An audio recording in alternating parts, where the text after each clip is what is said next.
fellow viewers and subscribers, welcome back to my YouTube channel.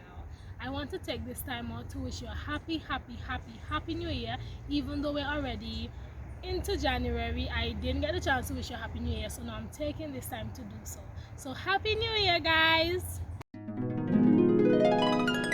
For most of us, we have already started our semester. We have already started classes, whether it's online or face-to-face. But with the rise of COVID, I think that most of the classes will be done online, depending on how the future goes. I don't know. So this video would be dedicated to you and your success for this semester. Probably last semester you did not get the chance to do your utmost best. You did not get the chance to, probably score your highest or do as good as you usually do. So this video will be dedicated for these people. And for the people who did well and want to continue to do well, this video is dedicated to you. So today in my video, I'm going to leave 10 tips with you on how to be successful this semester. Get ready.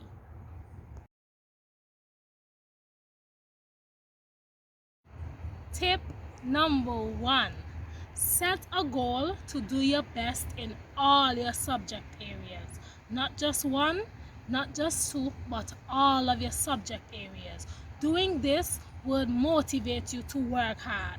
Doing this will encourage you to reach your full potential. Setting a goal to do your best in all your subject areas will prepare you mentally. So you already have the mindset that you want to do good in all your subject areas, so you will be motivated to work hard. You will want to reach your full potential, and because you want to do well, you will dedicate yourself to studying, putting aside time to just focus on your schoolwork and just be the best person that you can be in all of your subjects. So you're not getting, some subjects I would fail, some subjects I will pass. You will pass all, because that is the goal you have set and you will work towards that goal. Number 2, create a study schedule. Creating a study schedule will be basically a map on how you plan to progress throughout the entire semester.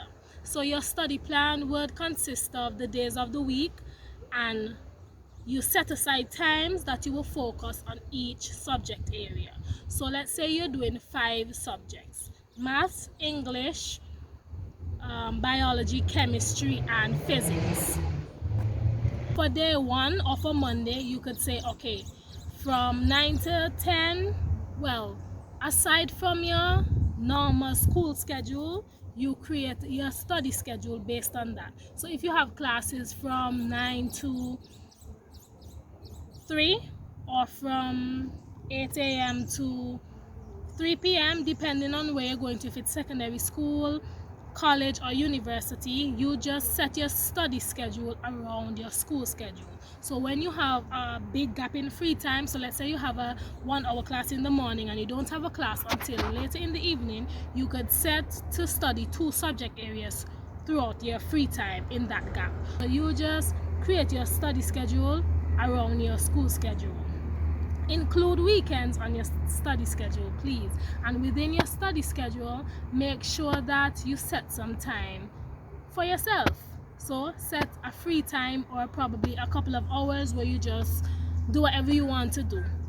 Leave the books, put the books aside, and you just enjoy yourself, because remember, your mental health is important, and being in books all the time can sometimes be stressful. So it's okay to put aside some free time in that study schedule or your study plan. So we are going on to tip 3. Tip 3 is basically setting aside a book for your assignments only.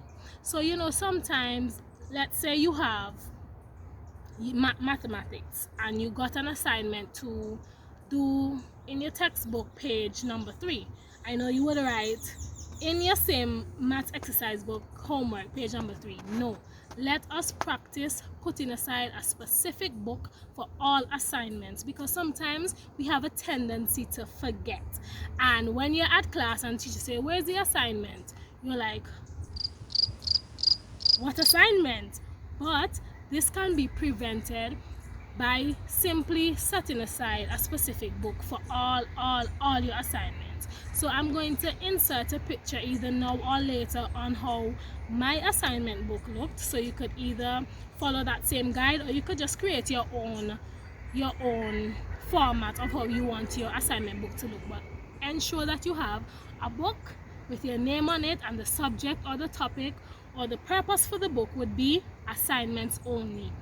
And in that book you will have the date the assignment was given, the details of the assignment, what you're supposed to do, and another column of the progress of the assignment. So either you're finished or you're halfway, or you have one paragraph to write or two more paragraphs to write, just depending on the subject area. And the last column you would have due date. Due date, write that in red so you don't forget your due date. That is tip number 3.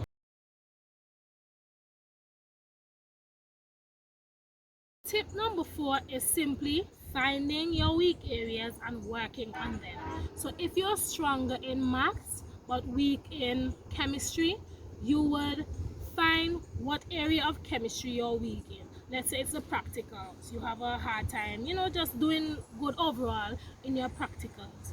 You already found that's the problem, so now it's time to work on them. So you would dedicate more time to your weak areas. So research more on how to become better, ask your classmates, bother the teacher so she could assist you in any way that you want. If you have a weak area, find it and work on it. Don't just say, oh lad, I don't like algebra, so that's it. No, you realize algebra is your weak point, you're going to be like, okay, I need to do better in this area. You just dedicate some more time on working on algebra so that you can become better at it, because with practice you will become better. So just ask your friends, ask your classmates, ask anyone who is willing to help you in that weak area for help. Don't just sit there and just accept the fact that you're not good at it. No, we don't accept those things. We aim to become better in them. So now we move on to tip 5, which is practice note taking and avoid taking pictures. Now, why would I say avoid taking pictures in this technological time? The reason why I would encourage you to practice more note taking and avoid taking pictures is because, for me, if the teacher wrote a diagram or drew a diagram on the board, or an example of a question on how to do a question, and we can use our phones occasionally in class, we take a picture, and guess what?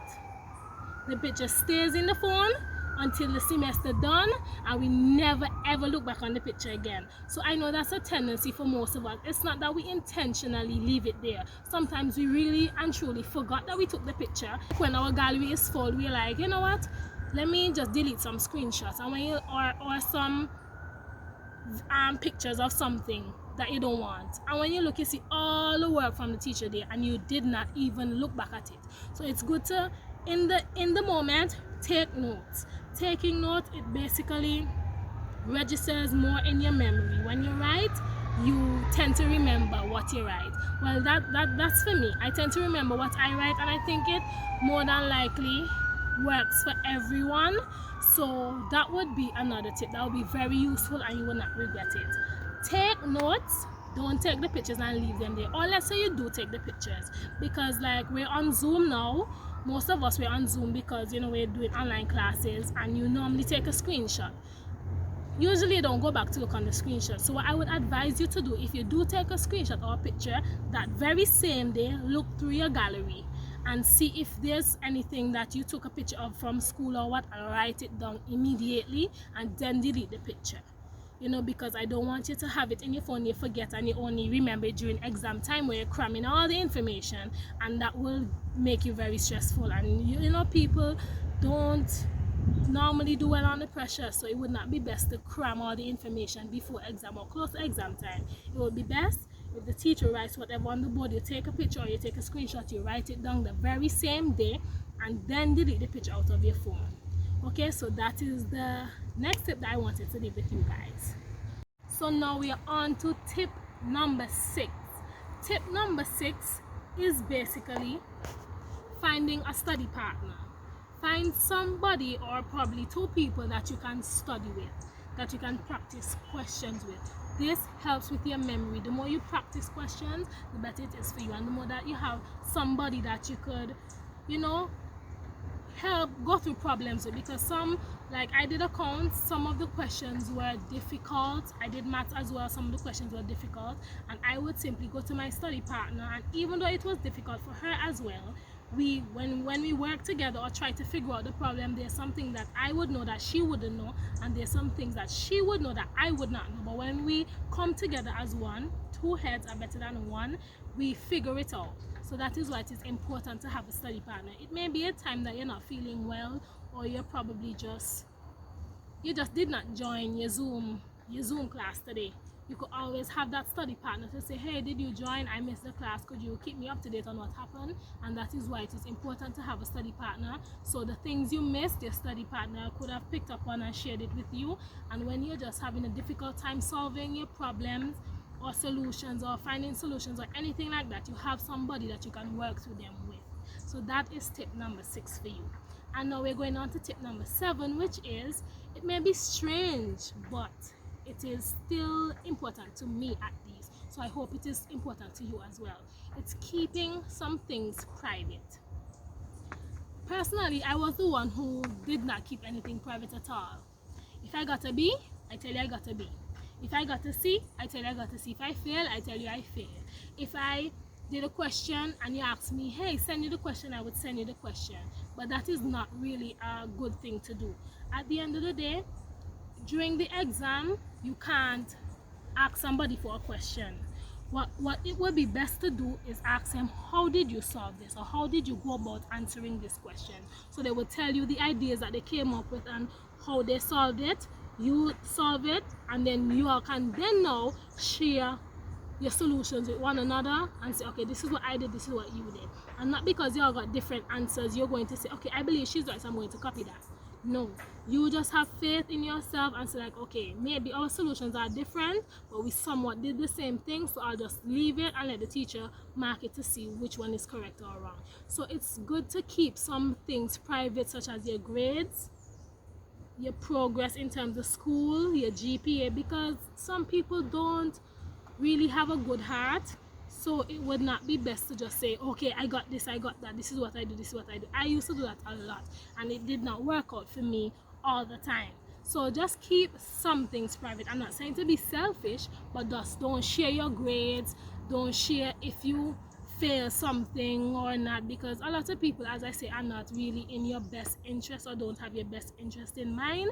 So if you want to tell somebody about your grade, go to your mom, go to your dad, or your same study partner, you can speak to them, but just don't go about telling people this is how you're doing or this is what it is. You understand? So that's my little tip on keeping things private. Just keep a little bit of things private. Helping others is just the right thing to do.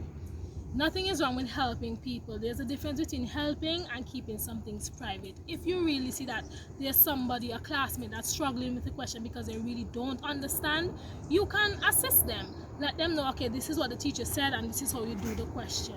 And being helpful also acts as practice for you. In 2 instances, I'll give you 2 scenarios. We were having our accounts exam and our maths exam. For maths, I would sit down with this friend every night, practice. Even though I knew I had the stuff down pack, she did not fully understand, but I would still help her every night. And you know how much I got for that final exam? I scored 100. The teacher called me and was like, I marked your paper and you got 100. At that time, they would mark our papers in Antigua and then send it to Barbados, and that is what happened. He told me that he doesn't think that they would change the grade, because sometimes they have a tendency to change the grade, depending on if we were marked too hard or too soft. So that was it. And I did not get 100 because I was too bright, but the practice helped me. The every night practice, helping my friend understand certain areas, helped me, even though I fully understood and I did not need more practice. But I helped my friend, and guess what? It also helped me because I scored 100. The same with accounts. We stayed back in class. Accounts was one of the hardest topics just for some, because not much people like account. So I will stay back. We go over. And let me give you this joke. Normally when we're doing an accounting question, they don't ask us to create an updated trial balance, because we have some additional notes. We have to make the changes to certain figures in the old trial balance and then do a new trial balance or an updated trial balance. We don't normally get that on exams. But I was helping, my classmates, and then my friend was like, hey, do an updated trial balance. And I'm like, okay, when you do the updated trial balance and it balances, you know that all your figures in there is correct. So we did it did not balance. So we had to go back to see what we did wrong, and then when we found it, we balanced. And can you imagine, on the final exam, guess what they asked us to do? An updated trial balance. So you see, it's good to help people, because it probably even paves the way for you for something that you don't know is coming. Okay guys, so we're coming close to an end. We're on tip number 9. And tip number 9 may be strange to some, but it is very, very, very helpful. Tip number 9 is basically participating in class discussions. You know why it is important for you to participate in class discussions? Because the lecturer gets an idea of how you think as a student. When you speak, that's how you write. So therefore, when the lecturer always hears you, you giving answers, or you putting in, one or two pointers on something or a discussion, then when they're marking your paper, they have an idea of how you're thinking as a student, and they will say, okay, I understand what she's saying, I understand what he's saying. So it is very, very, very important to participate in class discussion, so your teacher can have a feel of who you are, meaning, they can say, okay, this is Nadine, this is Mervin, this is Jessica.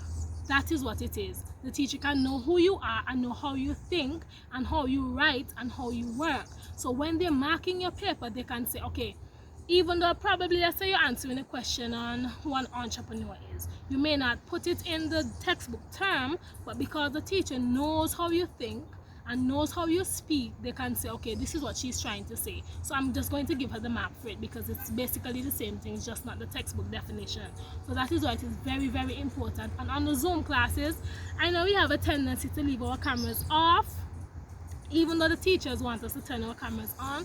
But even one or two classes, turn on your cameras so the teacher can see who you are as well. So after school, they can know, even though I did not see the student face to face most of the semester, I at least know who this person is, because I've seen them from time to time on the Zoom meeting. So yes guys, it is very, very important to participate.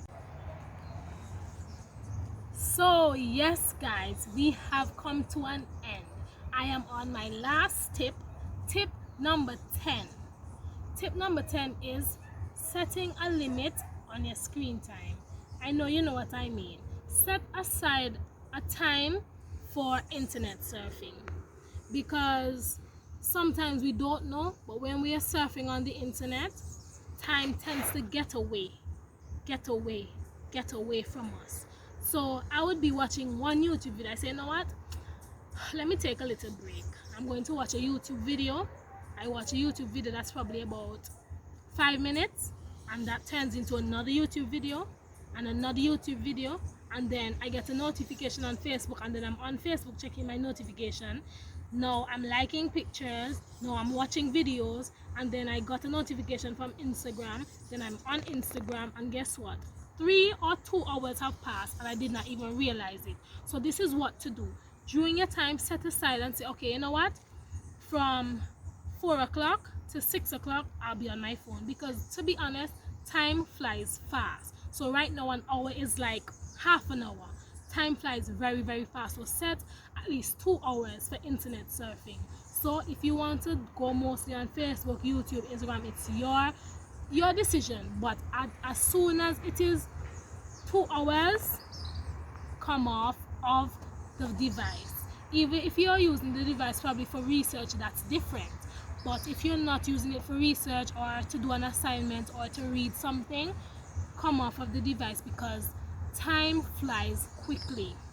And the more you spend on these social media platforms, the more time runs from you. So please, please, please just set a time, set aside a time specifically for internet surfing, and then after that time is up, you put down the device. You set aside a time when I just disconnect my phone from the Wi-Fi. That is what I do. I disconnect my phone from the Wi-Fi.